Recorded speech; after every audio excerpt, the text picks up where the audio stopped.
Hello again, students. We're going to wrap up our look at topic 4 on becoming a world power by wrapping up World War I and the U.S.'s involvement in that. We can really sort of bookend topic 4 between two wars. The Spanish-American War marks a turning point towards more involvement in world affairs in the United States becoming a world power by taking colonies from Spain and then becoming much more interventionist, particularly when it comes to Latin America.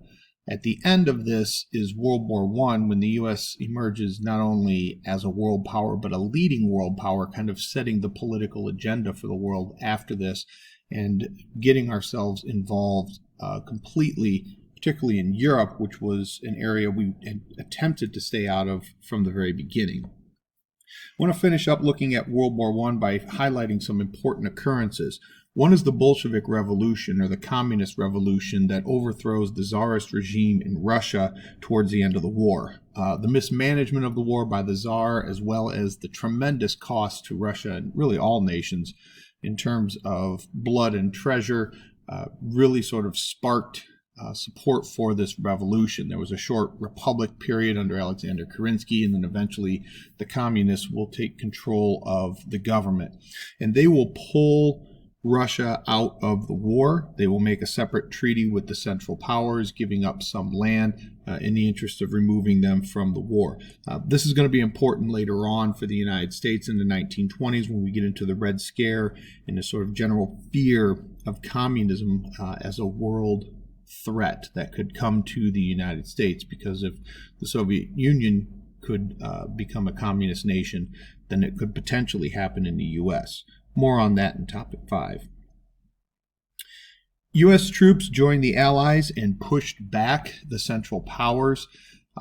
We did engage in several key battles towards the end of the war, but the most important thing that the U.S. did was just sort of show up. By the nature of this war having become one of attrition, trying to kill as many of the other guys as you can to get him to give up first, lacking sort of any strategy of taking particular points in areas. Now when the U.S. shows up with 3.5 million more men, Germany can basically do the calculus and realize they are not going to be able to win this war. The Central Powers, Germany in particular, will surrender on November 11th, 1918. That is Veterans Day. It used to be celebrated as Armistice Day in honor of the ceasefire at the end of World War I. And it wasn't just the overwhelming odds that brought it to an end for Germany. They, along with many other nations in World War I, were facing severe levels of desertions and mutinies and just refusing to fight by their sailors and soldiers. As I said before, this has been a very traumatic war for Europe, very, very destructive. Nearly 20 million people in all will die in this war. And for what? There wasn't a lot of gains or changes as a result of this war that many people could see. And towards the end of it, particularly for Germany, when they realized the Americans were going to be joining, for their officer to tell them to go over the top and charge across no man's land to take a trench in a hail of machine gun fire, many of them were like, forget this. And they absolutely refused to fight. Many deserted and went home. And if officers attempted to force them to, many of the officers got killed. So by the end of the war, they had thrown a war and nobody came, and it sort of forced a surrender. As I mentioned before, there were about 20 million people who died in the war, 13 million or so soldiers, 6.5 million civilians. However, 50 million people will die in the 1918 influenza pandemic, which will happen sort of overlapping with the end of the war. Part of it is the United States is showing up. The earliest indications of this influenza was in the United States, and it may have been brought to Europe from there. Still a little debate as to how exactly it tracked. But in the end, having all these nations together, along with their colonial soldiers, spread the disease throughout the world and ended up costing way more lives than the war itself. Most important to the United States' status as a world power is going to be the destruction wrought by this war. You can see what is left of this church in, I believe it is France. But Europe's industry and agriculture was devastated by this war, and the United States comes out in a pretty good position economically because the war did not occur in North America, it occurred in Europe. So we didn't have to rebuild all of this infrastructure and industry after the war, and to some degree, our agriculture and industry had benefited from our involvement in the war, as we had amped up production to supply the Allies and ourselves. The armistice ended the fighting, and now it was time to negotiate the peace. This picture is of the Big Four, the leaders of the Allied powers: Italy, France, Great Britain, and the United States. See President Wilson on the right there. And they are in Versailles to discuss the terms of peace at the end of the war. You'll notice that Germany, Austria-Hungary, and the Ottoman Empire are not there. They were not allowed to negotiate the peace, so it was only by the side that won. Wilson is going to show up with a sort of plan for a future, more peaceful Europe, known as his 14 points. And the goal here was what he called peace without victory, that we would bring an end to the war, bring an end to the conflict, and hopefully future conflicts by not punishing the losers, by not taking from them, but by just sort of settling the war. And all sides could be considered nearly equally at fault for starting this war. Wilson, remember, is a moral diplomatist. He's an idealist when it comes to foreign policy, and he wants to promote a future world order that would cut back on the amount of war that occurs between these great powers. His 14 points include a few important things here. One is the idea of open diplomacy, not having secret alliances to prevent those entangling alliances that led to the First World War. Freedom of seas and trade, which is obviously important to the United States, and it's also what brought us in. Unrestricted submarine warfare by Germany against U.S. trade ships and others.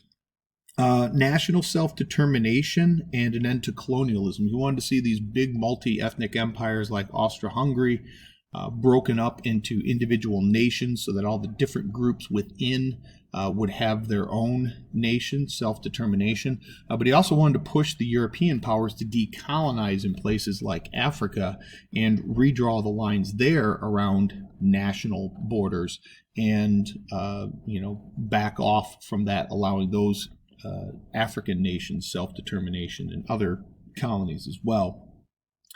A reduction in armaments to a level that was only defensive, not offensive, to cut back on the militarism. And then the creation of a League of Nations, which would be an international body, a peacekeeping body where nations who were members could come together and resolve their conflicts without having to go to war. The other members of the Big Four pretty much patted Wilson on the head and said, "That's cute, Woody, but we're going to go ahead and make a treaty that punishes and weakens Germany," and that is going to be the Treaty of Versailles. There was great concern, particularly from France, that Germany could start another war, and so they wanted to weaken Germany's position, but they also wanted to punish them. And there was no way that they were going to be able to go back to their people and tell them they gained nothing from this war. They didn't take any land. They didn't get anything of sort of material value after all the cost in money and lives. So the Treaty of Versailles, among other things, required Germany to take the blame for the war, war guilt clause in this, and also to pay reparations to the Allied nations, having to pay for their reconstruction as well as its own.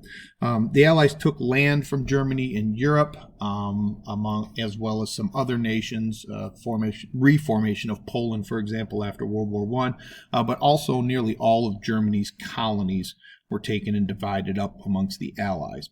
Germany is forced to disarm. They are not to have a military for fear of the threat of another war. And as you can see from the point of view of this political cartoonist, we see the Big Four on the right there forcing the peace treaty terms down the throat of Germany. In addition, Austria-Hungary is going to be split up into individual nation states based around those ethnic national lines.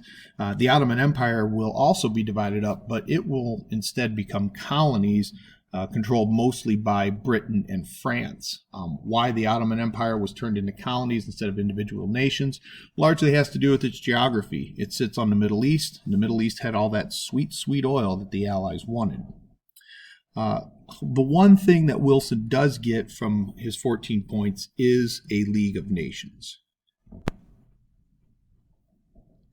Wilson will get his League of Nations, and he hoped that through that, the United States could guide other nations to fix the problems created by the punishment of the Treaty of Versailles.